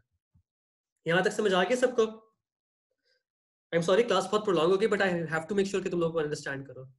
अब ये वही वाला कॉन्सेप्ट है, पॉजिटिव नेगेटिव वाला कॉन्सेप्ट। अगर किसी को समझ नहीं आया तो वो देख ले। You always see from the positive to the negative side, सही है। अब हम कार्डियक एक्सेस बनाते हैं। अब मैं तो बताता हूँ कि इन सब की जब भी इनकी पॉजिटिविटी और नेगेटिविटी हम देखते हैं ना, तो क्या होता है कि एक रिजल्टेंट वोल्टेज बनती है हार्ट की। रिजल्टेंट वोल्टेज हार्ट की ना -30 और 90 एक्सेस में होनी चाहिए। लीड 2 में नजर आती है आमतौर पे आपको, ठीक है। वो देखो वही डायग्राम शो की लीड 2, 3 AVF आपको नीचे से देख रही है हार्ट को, लीड 1 और AVL आपकी लेफ्ट से देख रही है हार्ट को, AVR राइट से देख रही है हार्ट को, ठीक है। तो आमतौर पे जो -30 से लेकर 90 तक जो होता है ना, that is usually your normal axis, सही है। अगर राइट एक्सेस डेविएशन हो गई है तो इसका मतलब है कि राइट वेंट्रिकल के अंदर ज्यादा क्या कहते हैं आपकी वोल्टेज जा रही हैं राइट एक्सेस डेविएशन में। वो क्यों जाएंगे? क्योंकि राइट वेंट्रिकल हाइपरट्रॉफी हो गया है, तो जो उसका पॉजिटिविटी है वो थोड़ी सी चेंज हो जाएगी, राइट की तरफ आपका ओवरऑल वेक्टर चल जाएगा क्योंकि लीड 3 में वोल्टेजेस इंक्रीज कर जाएंगी। तो right axis deviation occurs when right ventricular enlargement occurs या right ventricular hypertrophy occurs. Similarly left axis deviation occurs जब लेफ्ट वेंट्रिकुलर हाइपरट्रॉफी होती है, क्योंकि इनमें वोल्टेजेस बढ़ जाती हैं, आपके कार्डियक के एक्सिस ही उल्टे पुल्टे हो जाते हैं और अलग जगहों पे दिखाना शुरू कर देते हैं एक्सिस, कार्डियक एक्सिस। और एक्सट्रीम एक्सिस डेविएशन तब होती है जब बहुत ज्यादा हाइपरट्रॉफी हो जाती है, चाहे वो राइट की हो चाहे वो लेफ्ट की हो, ठीक है। तो right axis deviation is from +90 to 180 left axis deviation is from -30 to -90 degrees, और -30 से लेके 90 डिग्रीज तक इट इज नॉर्मल। ठीक है, इसके बाद में हम कॉन्सेप्ट्स को डिटेल में डिस्कस करेंगे ताकि तुम लोगों को बाद में समझ आ जाए। अभी इसको बस एक्सिस डेविएशंस को ही याद कर लो। यहां तक सबको समझ आ गई है? आई होप कि आ गई हो। ठीक है, अब मैं तुम्हें ना थोड़ा सा, मैं सोच रहा हूँ कि जल्दी से मैं क्वेश्चन दे दूं। मैंने सोचा था नहीं दूंगा, लेकिन अब मैंने फौरन डिसाइड किया कि मैं एक जल्दी से क्वेश्चन देता हूँ तुम लोगों को। ठीक है, एक ईसीजी तक दिखाते हैं और मैं तुमसे कहता हूँ इसको डायग्नोज करो।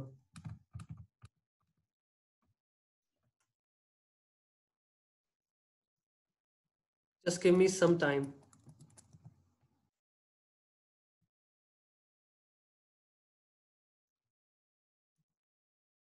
आई am going to take out the ECG और फिर मैं तुम लोगों को देता हूँ ये, और मैं अभी स्लाइड्स के ऊपर लगा दूंगा। तूने वहां से, हाँ परफेक्ट मिल गई मुझे, बिल्कुल जबरदस्त। चलो अब मैं स्लाइड्स पे लगाता हूँ और हम इसको देखते हैं। देखना तुम लोगों को ईसीजी अब आ जाएगी, कोई मसला नहीं तुम लोगों के लिए इंशाल्लाह, अगर तुम्हें समझ आ गए concept. See this ECG everyone, इस ईसीजी को देखें आप। मैं इसकी स्क्रीन बड़ी कर देता हूँ। क्या नजर आ रहा है सीसीजी के अंदर?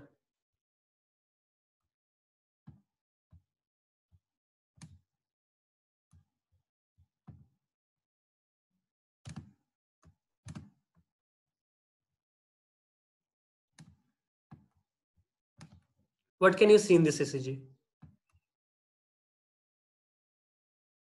किस किस में नजर आ रही है ST segment elevation? What is where is the ST segment elevation? नजर आ रही है, ठीक है, किस में नजर आ रही है? किस किन लीड्स में नजर आ रही है एसटी से? हाशिर ने कहा लीड 2-3 एवीएफ में नजर आ रही है। लीड 2-3 एवीएफ में आपको एसटी सेगमेंट एलिवेशन नजर आ रही है। This is ST segment. मैं अभी मार्कर निकालता हूं तो मैं दिखाता हूं कि मैं कहां पर हूं। ठीक है,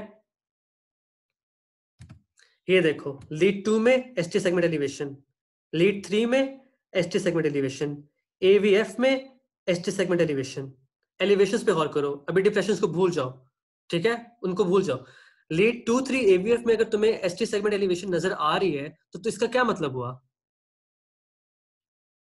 inferior wall M I, very good. Inferior wall M I आएंगे तो उसके साथ पेशेंट में कौन सी वाली आर्टरी इन्वॉल्व होगी? Which artery is going to be involve? Right coronary artery, very good Bilawal, शाबाश। राइट कॉर्नरी आर्टरी इन्वॉल्व होगी तो कौन से नोड्स है जहां पे सप्लाई कम हो जाएगी?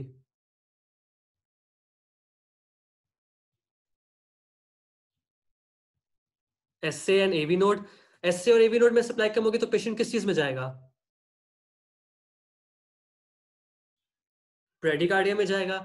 ब्रेडिकार्डिया को तो तुम क्या उसकी ट्रीटमेंट करोगे फटाफट?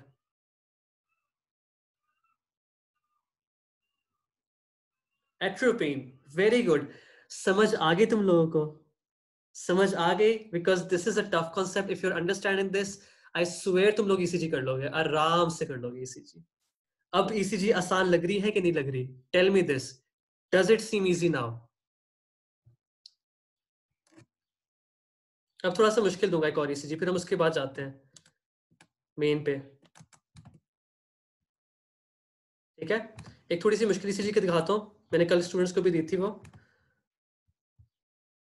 फिर उसके बाद मैं तुम्हें जाने दूंगा।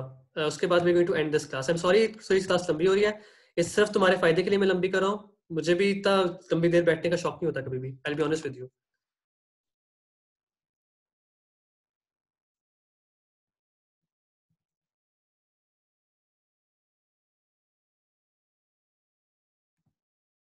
चलो एक और ईसीजी करते हैं, फिर उसके बाद हम थोड़ी सी और चीजें डिस्कस करेंगे, then we are going to go. V1 V2 में एसटी सेगमेंट डिप्रेशन है, मगर अभी डिप्रेशन को छोड़ दो, टू नॉट डिस्कस दैट। आप हमेशा एलिवेशंस पे फोकस करते हो ज्यादातर। Whenever you read an ECG, focus more on the elevation. अगर elevation नहीं है, then go for depressions. अच्छा, इस वाली ECG को देखो, इसमें क्या नजर आ रहा है? जो आंसर देगा उसको हम देंगे चॉकलेट।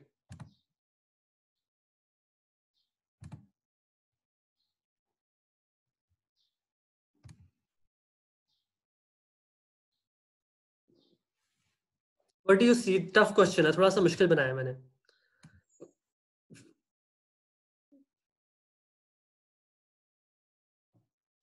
नूर खालिद ने आंसर दिया है, आमना मसूद ने दिया है, जवेरिया उमर ने दिया है, कह रहे हैं पीआर इंटरवल शॉर्टनिंग हो रही है इसमें। वेरी गुड, शाबाश। This is what I call अच्छे बच्चे को जो हर चीज का आंसर दे देते हैं, समझ नहीं आती बंदा क्या करे फिर। अच्छा, तो this is where you see कि इसके पीआर इंटरवल्स शॉर्ट हो रहे हैं।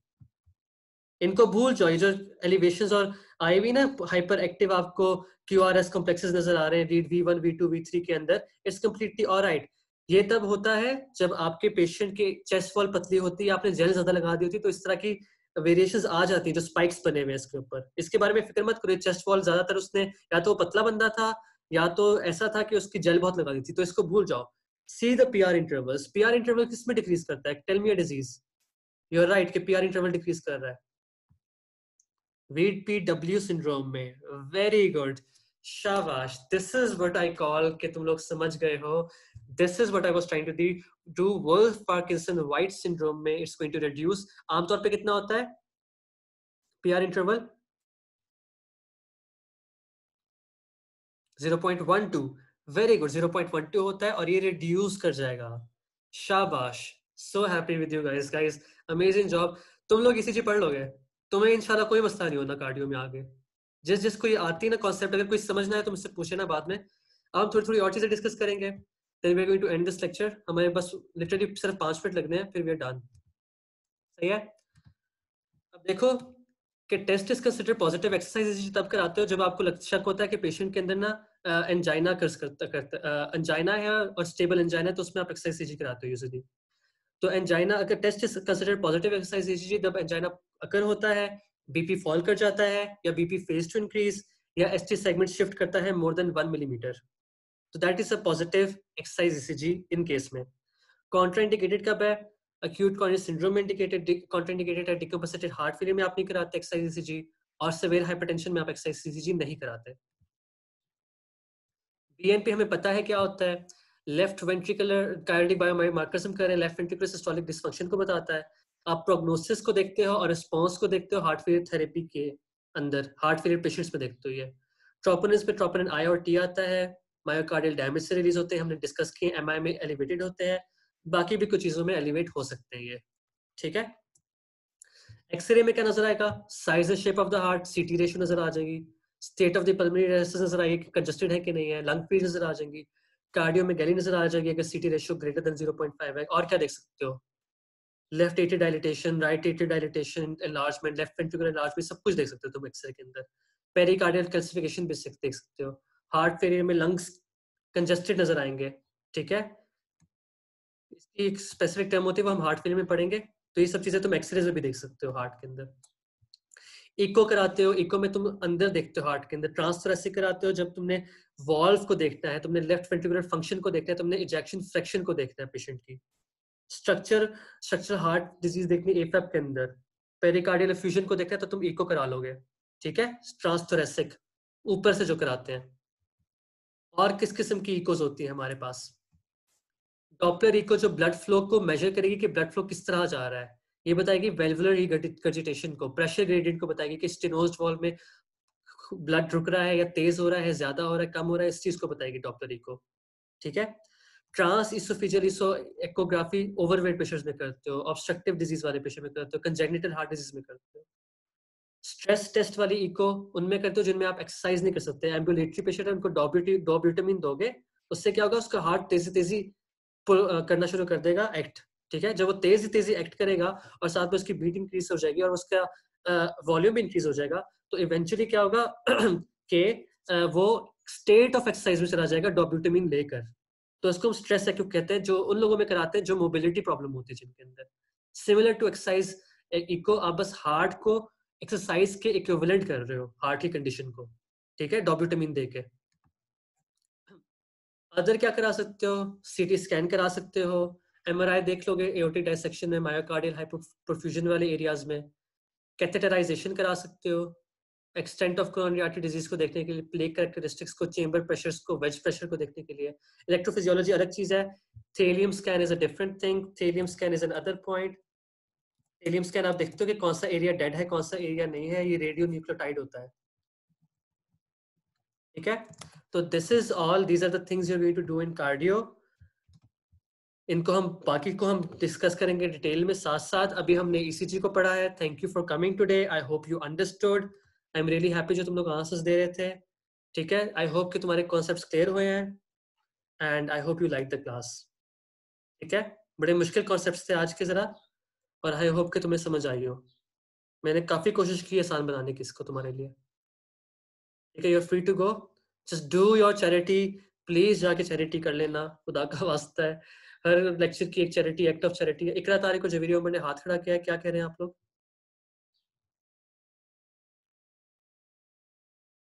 रिपीट कर दूं, का कश्माला कह रही है। इकरा और जवेरिया, तुम लोग क्या कह रहे हो? तुम लोगों ने हाथ खड़ा किया हुआ है।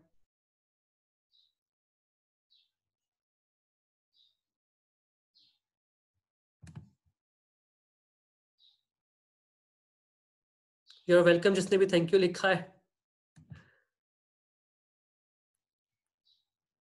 अच्छा, गलती से हो गया। It's alright, it's alright, completely alright.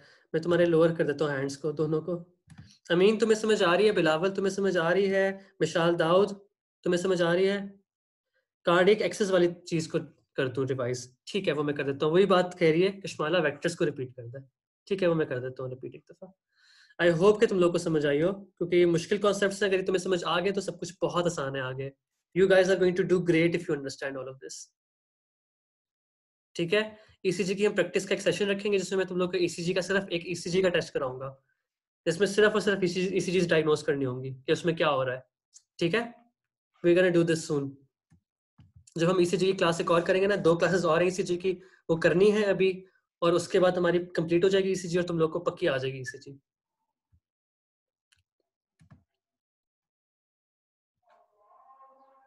ऐसा अजान हो गया है और टाइम बहुत ज्यादा हो गया है, 55 हो गया है। एक्सेस दिखाता हूँ मैं, कार्डिक एक्सेस खोलता हूँ। We going to take a 2 minute break क्योंकि अजान सुन लेते हैं।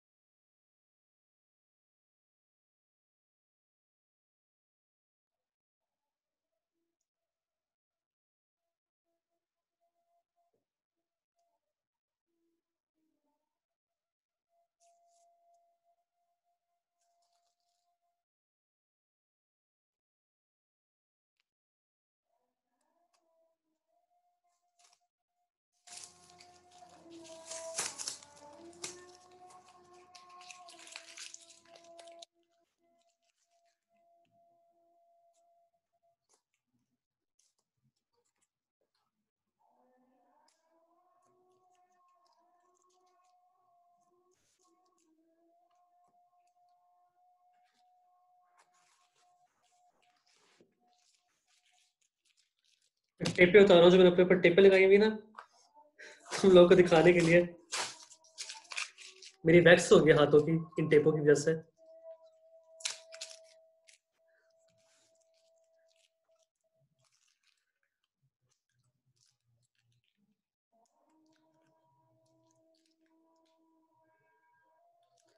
यस प्लीज, यूर राइट, तुमने सही क्वेश्चन पूछा। एवीएल, एवीआर, एवीएफ और 1 2 3 हैंड और फुट वाली लीड से बन रही है। याद रखना, राइट फुट वाली जो लीड होती है वो फालतू होती है। लेफ्ट फुट और राइट और लेफ्ट आर्म इंपॉर्टेंट होते हैं।